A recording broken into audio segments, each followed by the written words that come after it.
बच्चों, हम लोगों का ऑल्टरनेटिंग करंट वाला चैप्टर चल रहा था, उसमें हम सीरीज एसी सर्किट कर रहे थे। सीरीज एसी सर्किट में हमने आरएल सीरीज और आरसी सीरीज सर्किट कर लिया था। देखिए, सीरीज एसी सर्किट,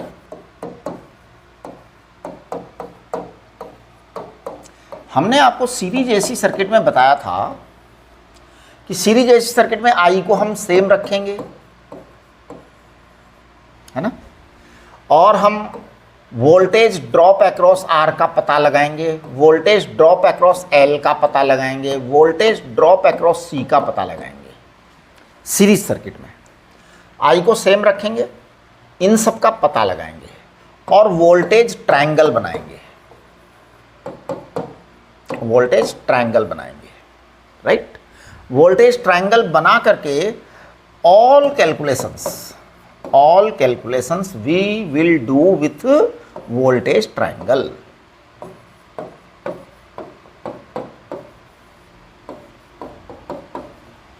ये हमने बताया था आपको और हमने कल ऐसा ही किया भी था, राइट, आरएल और आरसी के अंदर। अच्छा, सीरीज पैरेलल सर्किट जो होगा, parallel AC circuit, parallel AC circuit में हम क्या करेंगे? पैरेलल एसी सर्किट में हम कुछ ऐसा करेंगे कि ई को या वी को सेम रखेंगे, ई और वी इक्वल टू सेम। तो हम पता है क्या बोलेंगे? हम बोलेंगे वी आर सेम है, वी एल सेम है, वी सी सेम है, पैरेलल में वोल्टेज सेम है और बराबर ई है, बराबर ई नॉट साइन ओमेगा टी। इस तरह की बातें हम करेंगे पैरेलल वाले में। फिर हम क्या करेंगे? आई आर का पता लगाएंगे कि क्या है, आई एल का पता लगाएंगे कि क्या है, और आई सी का पता लगाएंगे कि क्या है। ये सब लगाने के बाद में हम करंट ट्रायंगल बनाएंगे, करंट डिस्ट्रीब्यूशन ट्रायंगल। जैसे वहां पर क्या बनाया था? वोल्टेज डिस्ट्रीब्यूशन ट्रायंगल बनाया था। यहां हम करंट डिस्ट्रीब्यूशन ट्रायंगल बनाएंगे।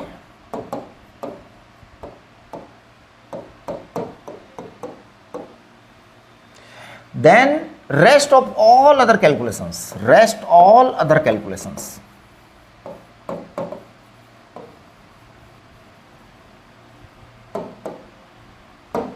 will be done from current distribution triangle। मतलब हमारी कैलकुलेशन का बेस वही बनेगा। तो जैसा कि हमारा जो सिंपल सर्किट होता था उसमें भी ऐसा ही होता था कि हम लोग सीरीज के अंदर करंट सेम रखते थे और पैरेलल में वोल्टेज सेम रखते थे। वही काम हम यहाँ भी कर रहे हैं। कल हमने आरएल और आरसी सर्किट कर लिया था।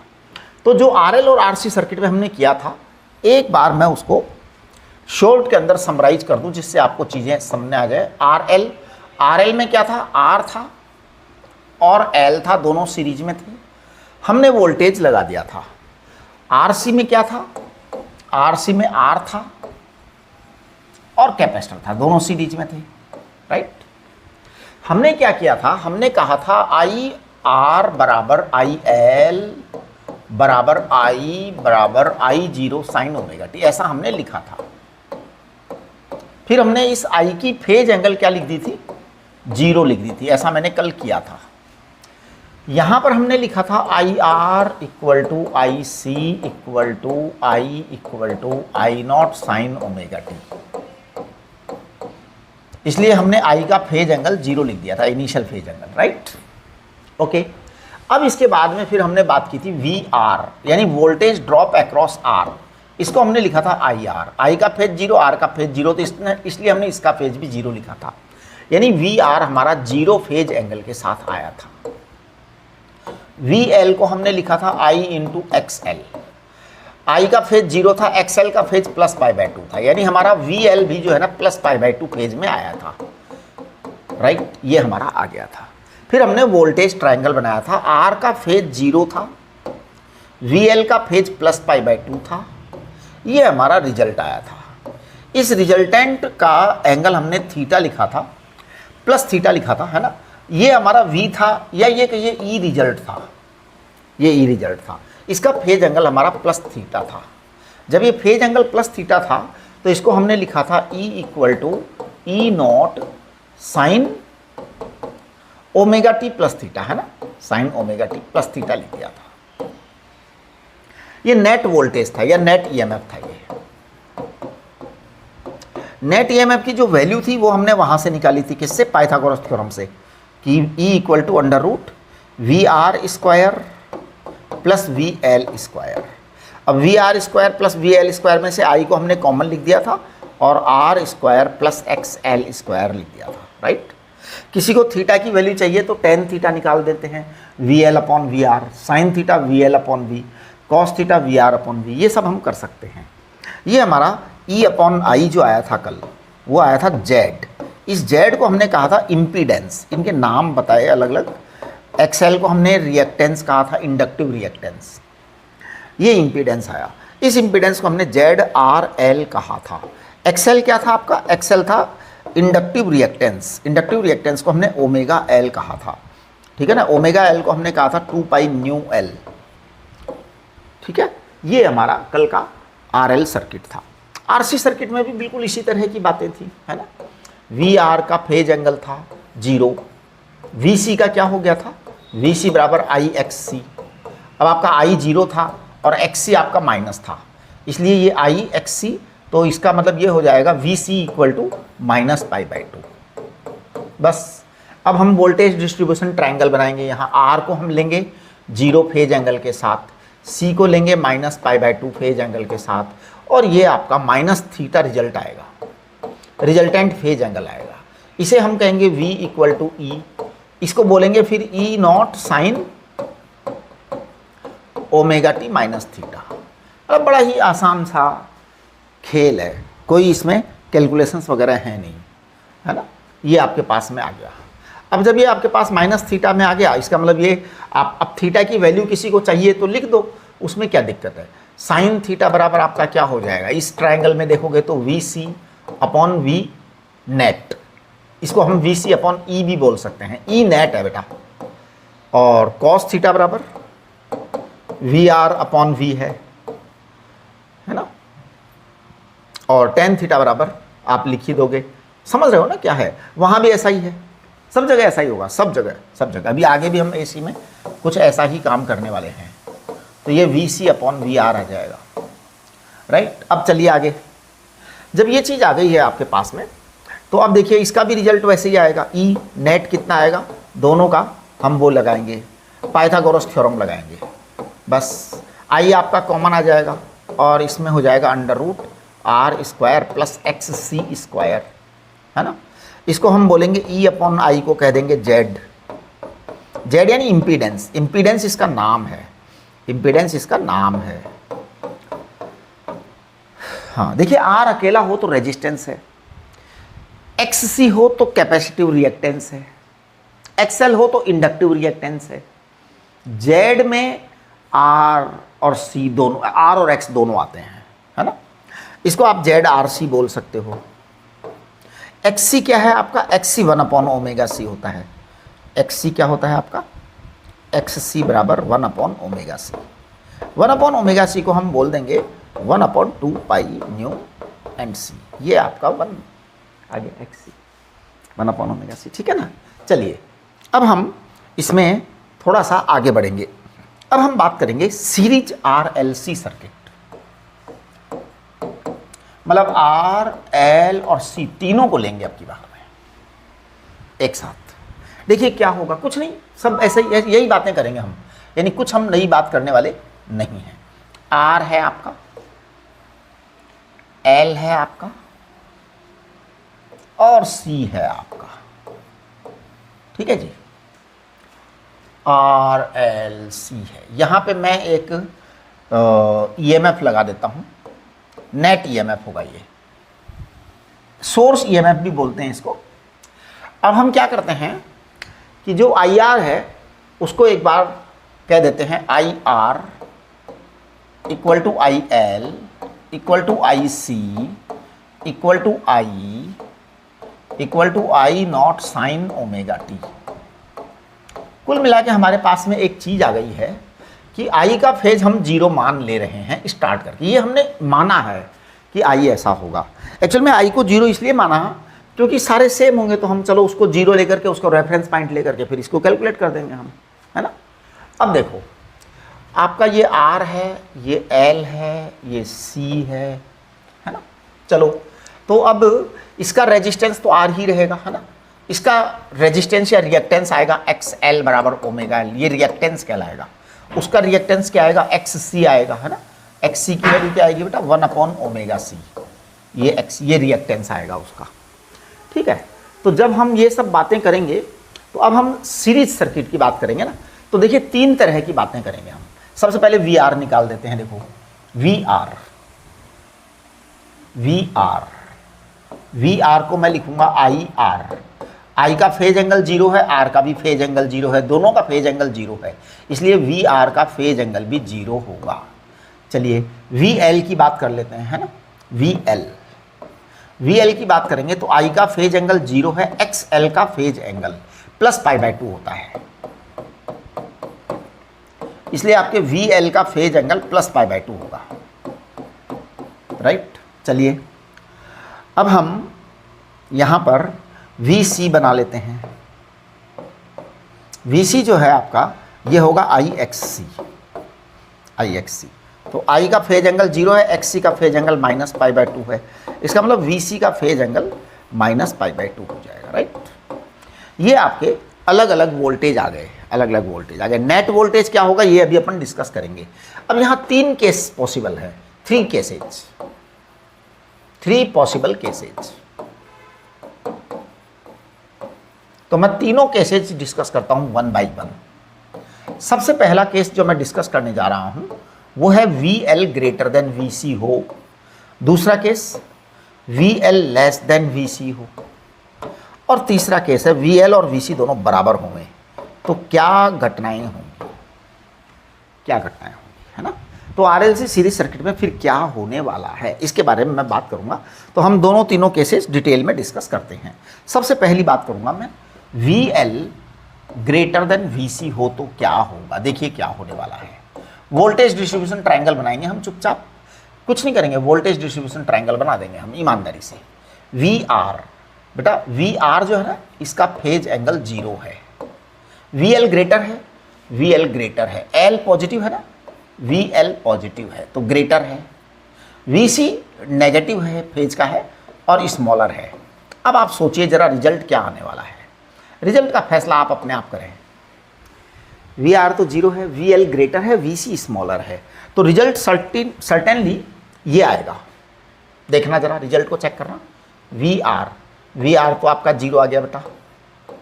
VL माइनस VC, इसमें से इतना VC घटा दो, जितना है उतना घटा दो, है ना। आपको अमाउंट दिया जाएगा वहाँ पे, जैसे VL मान लो 60 वोल्ट दिया, VC मान लो 20 वोल्ट दिया, तो अब 60 में से 20 गए तो कितने बचे, 40 बचे। ऐसे यहाँ पर आप ऐसे ट्रायंगल बनाएंगे, VL माइनस VC, ये VL माइनस VC आएगा, इसे कहेंगे रिजल्टेंट। ये प्लस थीटा, इसे रिजल्टेंट फेज एंगल बोलेंगे, इसे V बोलेंगे, इसे E बोलेंगे, इसे E नेट बोलेंगे, है ना, नेट EMF। और इसको पता है लास्ट में हम इस नेट का फेज एंगल प्लस थीटा लिखेंगे, तो मैं बोलूँगा V equal to net EMF, net EMF को मैं पता क्या बोलूँगा, नेट EMF को मैं बोलूँगा E equal to E naught sine omega t plus theta, ये बात, मतलब वो प्लस थीटा यहाँ लिख दिया जाएगा। बस ये आपका आ गया। अब इसकी वैल्यू की जहाँ तक बात है वो आप निकाल लीजिए वैल्यू, तो वैल्यू आएगी इसकी E बराबर नेट EMF, वही पाइथागोरस थ्योरम लगाइए, VR का square plus VL minus VC का होल स्क्वायर, है ना। हाँ, अब जब इसमें से आप I को कॉमन लेंगे तो I आपका कॉमन आ जाएगा। अंदर क्या क्या आ जाएगा वो देखिए, आप स्वयं सोच लीजिए, R square plus XL minus XC का होल स्क्वायर, ये आ जाएगा। ये आपके पास E और I दोनों आ गए, है ना। तो देखिए I आपका पता ही है, तो आप लिख देंगे E अपॉन I को कहेंगे बेटा Z, impedance, resultant impedance, it is Z बराबर under root R square plus X L minus X C का होल स्क्वायर, इसे रिजल्टेंट इंपीडेंस कहते हैं।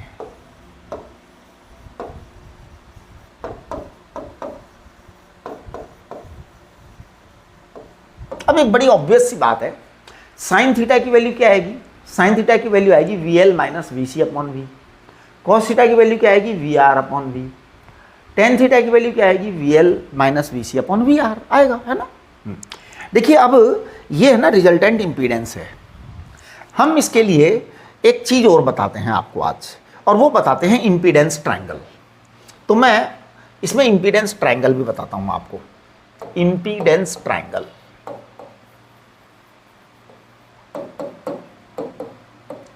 कई बार इंपीडेंस ट्रायंगल दे करके ही सवाल पूछ लिया जाता है। तो इंपीडेंस ट्रायंगल देखिए क्या होता है। इंपीडेंस ट्रायंगल होता है आर एक्सएल और एक्ससी। तो आपका रिजल्ट क्या आ जाएगा? रिजल्ट आ जाएगा आर और एक्सएल माइनस एक्ससी, ये आ जाएगा आपका जेड, ये आ जाएगा आपका जेड, है ना। हाँ, ये जब जेड आएगा तो फिर आप समझ गए होंगे ये थीटा ही आएगा, और जेड की वैल्यू आप पाइथागोरस थ्योरम से लिख दीजिए। तो R square plus X L minus X C whole square.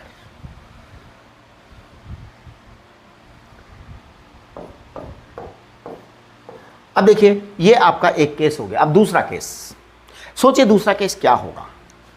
अगर VL लेस देन VC होता, अगर VL छोटा होता VC बड़ा होता, तो हम क्या करते बताओ?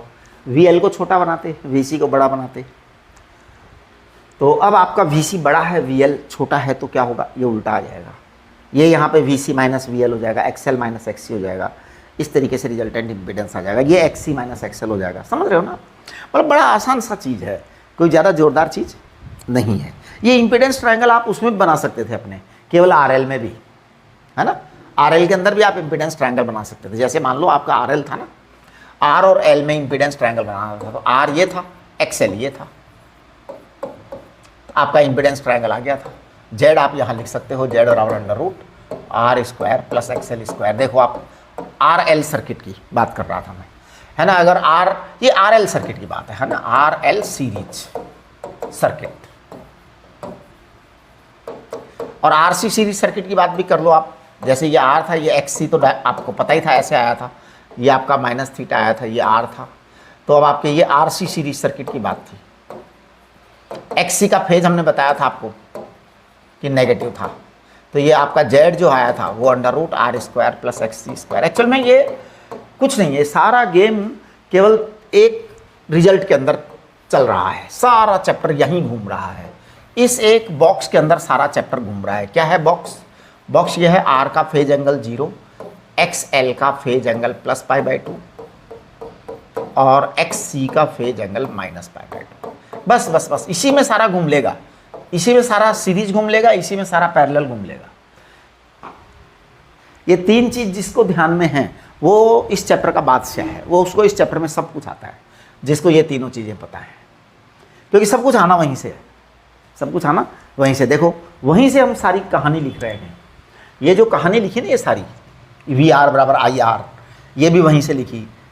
VL बराबर IXL, I को तो 0 ले लिया और फिर लिखते रहे कहानी। तो बस स्टोरी आ गई पूरी, और स्टोरी आ गई फिर उसके बाद में बड़ा है छोटा है ये भी फैसला कर दिया। तो देखिए हमने VL ग्रेटर देन VC की बात की। अगर हम VC ग्रेटर देन VL की बात करें तो मैं करना नहीं चाह रहा, अब तो मेरी इच्छा ही नहीं हो रही बात करने की, क्योंकि अब मैं क्या बात करूं, आपको समझ में आ ही गया मैं क्या तीर मारने वाला हूं। अब आप जानते हैं VR है बेटा, VR का एंगल 0 है, और यहाँ क्या है VC ग्रेटर है, VC ग्रेटर है साहब। VC को बड़ा बनाओ, VL को बेचारा बनाओ, छोटा सा VL है। रिजल्ट आ ही जाएगा, आप समझ ही गए।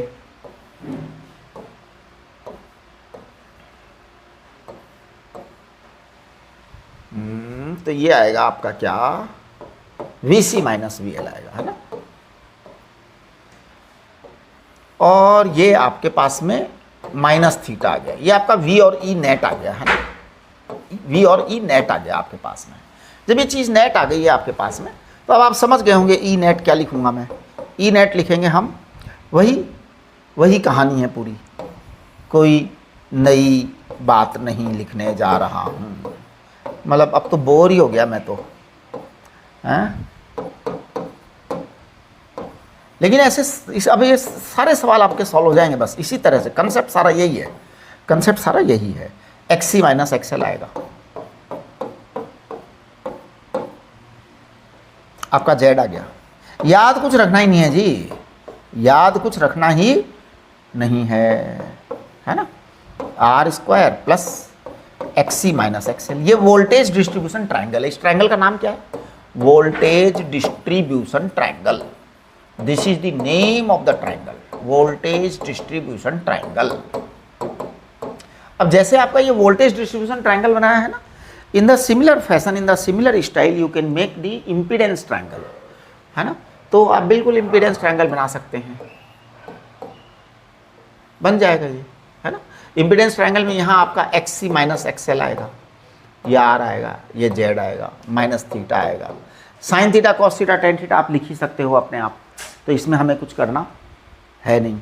ये देखिए कितना आसान बात है। अब हम बात करते हैं तीसरे नंबर की, जो इस चैप्टर की सबसे इम्पॉर्टेंट बात है। तीसरे नंबर की बात ध्यान दीजिए। तीसरे नंबर का टॉक क्या था? वी एल बराबर वी सी, वी एल बराबर वी सी। ये जो केस है it is most important case, बस इस पर ध्यान दे लो। इस पे से सबसे ज़्यादा सवाल आते हैं, मोस्ट इंपॉर्टेंट, ये सबसे ज़्यादा इंपॉर्टेंट है। वी एल बराबर अगर वी सी है तो क्या होगा? देखो क्या होगा। वी एल बराबर वी सी है तो मैं वी आर बनाऊँ, वी आर बना रहा हूँ, मैं प्रयत्न कर रहा हूँ वोल्टेज डिस्ट्रीब्यूशन ट्राइंगल बनाने का। मैं बना नहीं पाऊंगा, मुझे भी पता है। क्यों? क्योंकि VL और VC दोनों एकदम बराबर बराबर हैं साहब। VL का फेज प्लस पाई बाई 2 है, VC का फेज माइनस पाई बाई 2 है। देखना बराबर लंबाई का बनाना साहब, कोई छोटा मोटा मत कर देना, एकदम बराबर। ये अब बराबर हो गया ना, ये बड़ा हो गया इधर से। चलो आप मान लो बराबर है ना, हाँ, क्योंकि सही सही तो मैं बना नहीं पाऊंगा। आप लोग भी जानते हो बेटा मेरी वीकनेस है, इतने दिन हो गए मेरे पास पढ़ते हुए, जानते हो। अब ये दोनों बराबर हो गए इक्वल अपोजिट, इसका मतलब काम खत्म इसका मतलब ये आया रिजल्ट, इसका रिजल्ट ये आएगा वी आर। अब देखो आप, मैं क्या बोलूँगा? मैं बोलूँगा नेट ईएमएफ और नेट वोल्टेज, नेट ईएमएफ और नेट वोल्टेज, ध्यान देना, नेट वोल्टेज। इसको मैं बोलूंगा V equal to E equal to V R. केवल वी आर ही बचा है साहब, केवल वी आर ही बचा है यहाँ पर, तो और कुछ बचा ही नहीं है। और ये बराबर आई आर है, ये बराबर आई आर है। अच्छा, इसका फेज एंगल क्या आएगा? जीरो ही आएगा, जीरो ही आएगा। तो ई का फेज एंगल क्या है? जीरो ही है, जीरो ही है नेट ई का फेज एंगल, है ना। अब इस नेट ई का फेज एंगल जीरो है, इसका मतलब ई बराबर आएगा ई नॉट साइन ओमेगा टी, क्योंकि ई का फेज एंगल जीरो आ गया, है ना, राइट। हमने आई का प्लान करके जीरो लिया था, आई हमने जीरो लिया ही था स्टार्ट से, तो आई आपका फेज एंगल जीरो है, राइट। इसका मतलब E and I becoming in same phase. तो यहां देखिए E and I, I becoming same phase, in same phase, same phase. This condition, this condition, when E and I be in same phase, be in same phase, same phase. This condition when E and I be in same phase is called electrical resonance, is called electrical resonance.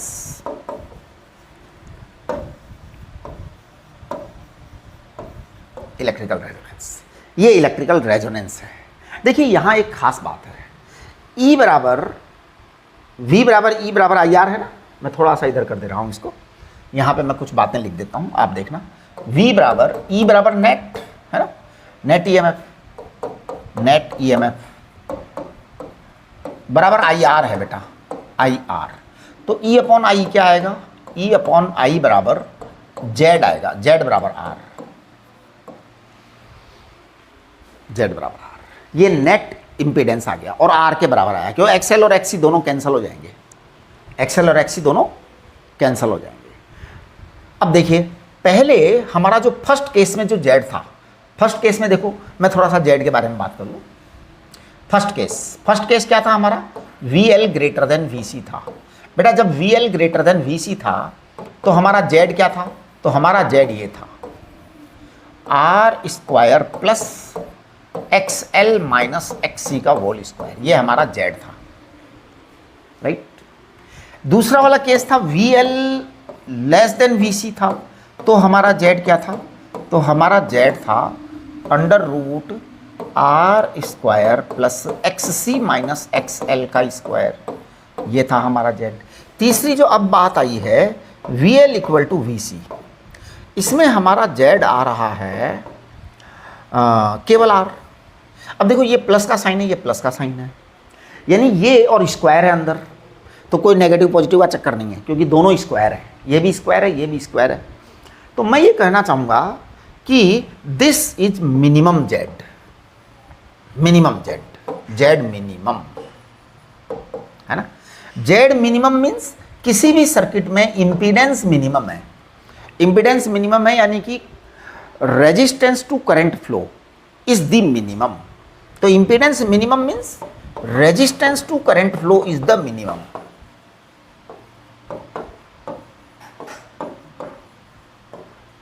Is the minimum. भैया resistance सबसे कम हो, आप सोचो किसी सड़क पर अवरोध सबसे कम हो तो वाहन तेज चलेंगे, करंट सबसे ज्यादा होगा, यानी रेजोनेंस की कंडीशन में करंट सबसे ज्यादा होता है। अब चलिए अब हम इसको जरा समराइज कर दें, तो सीरीज इलेक्ट्रिकल रेजोनेंस है ना, तो मैं कहूँगा series AC circuit, series AC circuit electrical resonance है ना, या electrical resonance in series AC circuit, ऐसे टॉपिक डाल दो आप, है ना। ध्यान दो, टॉपिक डालिए आप electrical resonance in series AC circuit.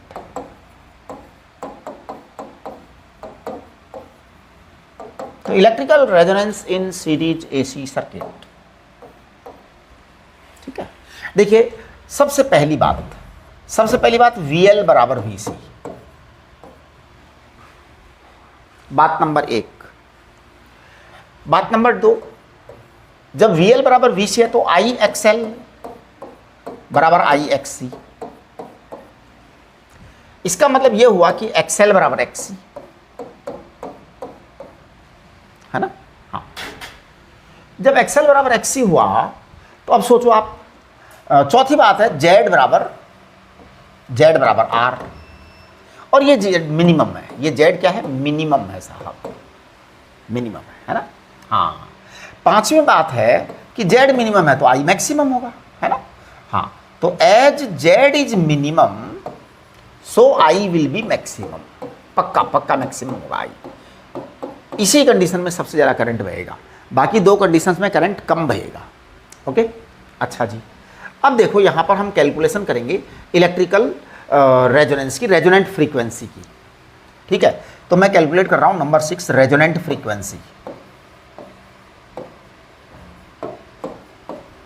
Resonant frequency की कैलकुलेशन करने में मैं कुछ खास करने वाला नहीं हूँ, क्योंकि रिजल्ट मेरे सामने रखा हुआ है, XL बराबर XC है। मैं ईमानदारी से XL की बात करूँगा, XL बराबर ओमेगा L, XC बराबर 1/ओमेगा C।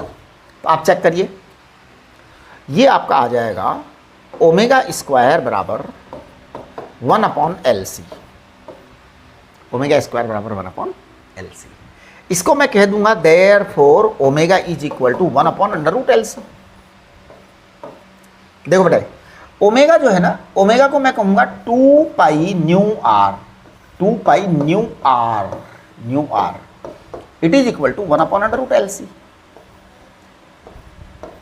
तो न्यू आर क्या हो गया? न्यू आर हो गया है 1/2 पाई √LC। ये न्यू आर हो गया बेटा। इसे हम रेजोनेंट फ्रीक्वेंसी बोलेंगे। क्या बोलेंगे इसको? Resonant frequency. तो आप ध्यान दीजिए, nu R is equal to 1/2 pi √LC। This is resonant frequency. This is resonant frequency, right. अब जब रेजोनेंट फ्रीक्वेंसी की बात हम कर चुके हैं, इसका मतलब क्या होता है? इसका मतलब होता है this is particular value of the frequency, this is a specific value of the frequency when XL will become XC and resultant impedance will become only equal to R। और जब रिजल्टेंट इंपीडेंस R के बराबर होगा, minimum current minimum impedance आया, maximum current आएगा, correct. ये resonance frequency है। अब मैं इस रेजोनेंट फ्रीक्वेंसी के अलावा बातें करता हूं। तो देखिए, हमने कहा nu R is resonant frequency,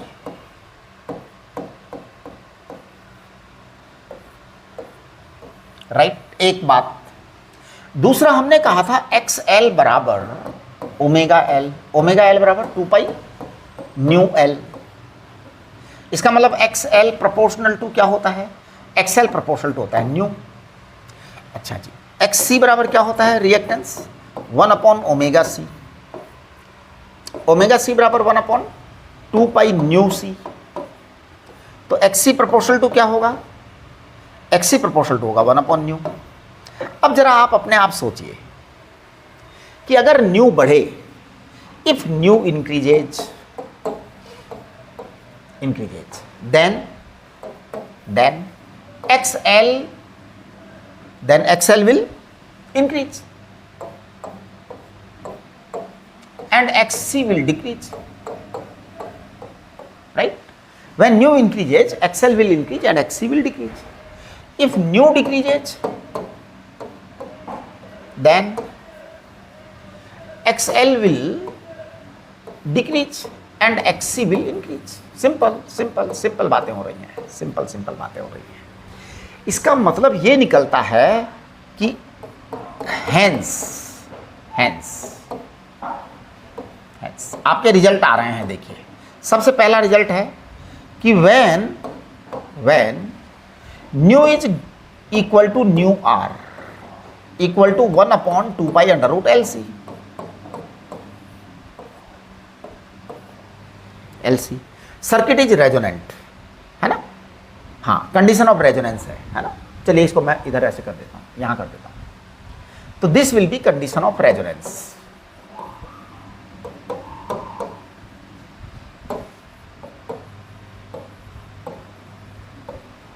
condition of resonance. दूसरा केस है, अगर मान लीजिए न्यू जो है वो ग्रेटर देन न्यू आर हो जाए, यानी फ्रीक्वेंसी न्यू आर से ज्यादा हो जाए।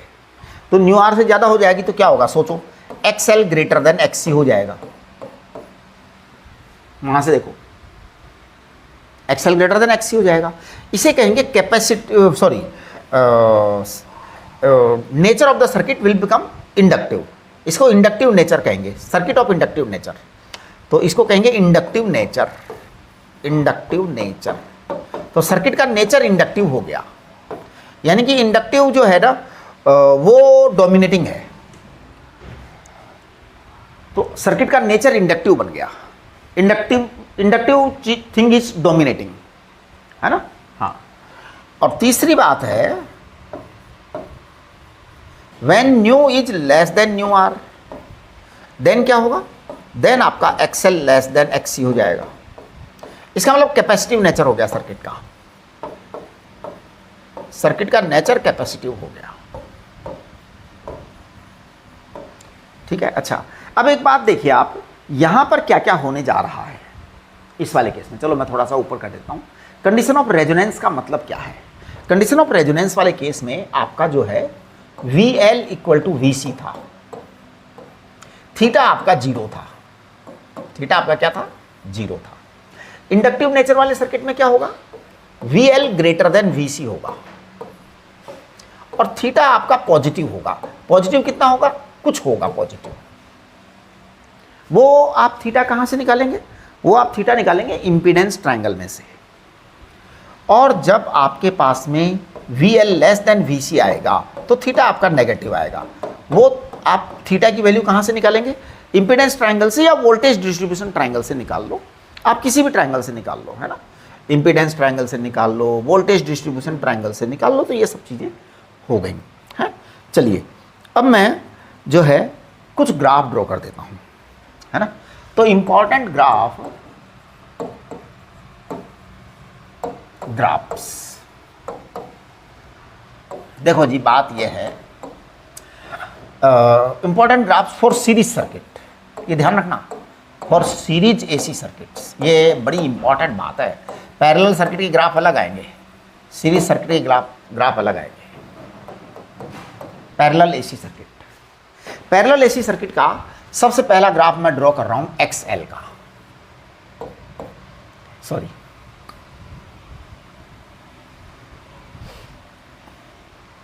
ये 0 है, XL और ये न्यू है।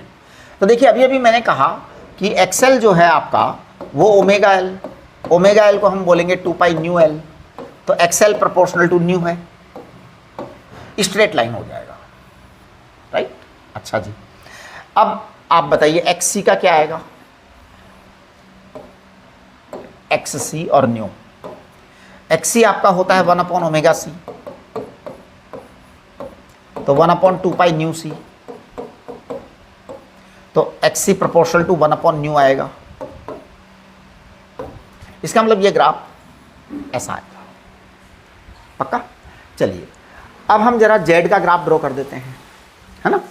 हाँ, तो मैं Z का ग्राफ ड्रॉ कर रहा हूं। Z देखिए आप, Z मतलब इम्पीडेंस और न्यू आपकी फ्रीक्वेंसी है, ये Z है बेटा। अगर न्यू बराबर न्यू आर हो, रेजोनेंट फ्रीक्वेंसी, तो रेजोनेंट फ्रीक्वेंसी जब होगी न्यू बराबर न्यू आर, तो Z आपका सबसे कम वाला होगा, तो मिनिमम Z आएगा। तो मान लो मिनिमम Z यहाँ है, कहीं तो होगा Z मिनिमम। ये Z मिनिमम जो होगा ना, ये Z मिनिमम किसके बराबर होगा बताओ, ये Z minimum equal to R के बराबर होगा, Z minimum equal to R के बराबर होगा। अब आप इसका जो है ना, अगर न्यू आपका कम हुआ, nu less than nu R हुआ और nu greater than nu R हुआ, तो देखिए Z तो हर हालत में बढ़ेगा, Z तो हर हालत में इंक्रीज होगा, कम तो हो ही नहीं सकता इससे, क्योंकि ये मिनिमम है। मिनिमम का मतलब ही मिनिमम होता है, इससे कम नहीं होने वाला। तो ये Z अगर हम इधर जाएंगे तो भी ग्राफ ऊपर जाएगा और अगर हम इधर जाएंगे तो भी ग्राफ ऊपर जाएगा। ये आपका Z का ग्राफ आएगा, ये आपका Z का ग्राफ आएगा। चलिए अब हम I का ग्राफ भी ड्रॉ कर देते हैं, I और न्यू में ग्राफ। तो मैं ग्राफ ड्रॉ कर रहा हूं I और न्यू में। देखो nu equal to nu R लिख दूं मैं। अब देखिए न्यू आर जो है ना, रेजोनेंट फ्रीक्वेंसी, ये ऐसी चीज है जहां पर I की वैल्यू मैक्सिमम हो, इससे ज्यादा तो I की वैल्यू होगी नहीं, है ना। Z मिनिमम तो I मैक्सिमम है। अब अगर आप इसके कम हुए और इससे ज़्यादा हुए, तो दोनों ही केस में आपकी I की वैल्यू घटेगी, यानी ये ग्राफ ऐसा आएगा। ये सीरीज AC सर्किट के लिए आया है, ये ध्यान रख लेना आप, क्योंकि मैंने अभी अभी आपको थोड़ी देर पहले बोल दिया था सीरीज AC सर्किट और जो उसके आएंगे पैरेलल AC सर्किट के, वो अलग ग्राफ आएंगे, राइट। ये चीज़ हो गई। तो ये अपना बात हो गई। अब इसके अंदर जो है ना, सीरीज AC सर्किट कंप्लीट हो गया है, पूरा कंप्लीट हो गया है। सीरीज AC सर्किट में कुछ नहीं बता है, वैसे तो आपके सिलेबस में यहीं तक है, लेकिन फिर भी क्योंकि कंसेप्ट बड़ा सिंपल है और पैरेलल सर्किट के क्वेश्चंस जो है आते हैं, सिलेबस में मेंशन नहीं है लेकिन क्वेश्चन आते हैं। अब जब क्वेश्चन आते हैं तो करना ही पड़ेगा एग्जाम में। अगर मान लो एग्जाम में क्वेश्चन, हाँ जी बिल्कुल हर बार आ रहे हैं, हर बार आ रहे हैं, मेंशन नहीं है सिलेबस में लेकिन क्वेश्चन आ रहा है, तो हम पैरेलल AC सर्किट भी पूरा डिस्कस करेंगे। लेकिन उससे पहले हम अभी बात करेंगे इसमें हाफ पावर्ड फ्रीक्वेंसीज के बारे में बात करेंगे, पावर फैक्टर के बारे में बात करेंगे, तो power factor and half powered frequencies के बारे में बात करेंगे अगले लेक्चर में, और फिर RLC पैरेलल सर्किट के बारे में बात करेंगे, और बस इसी के साथ आपका ये चैप्टर ख़त्म हो जाएगा, है ना। तो अगले लेक्चर में मैं बात करूँगा कुछ इसके बारे में, हाफ पावर्ड फ्रीक्वेंसीज के बारे में और पावर फैक्टर के बारे में, और फिर HCV के कुछ एग्जाम्पल्स करेंगे अपन, राइट, जिससे कि अब हम लायक हो गए एग्जाम्पल्स करने के, यानी अब आपका चैप्टर 70% पार कर चुका है। ठीक है, नमस्ते।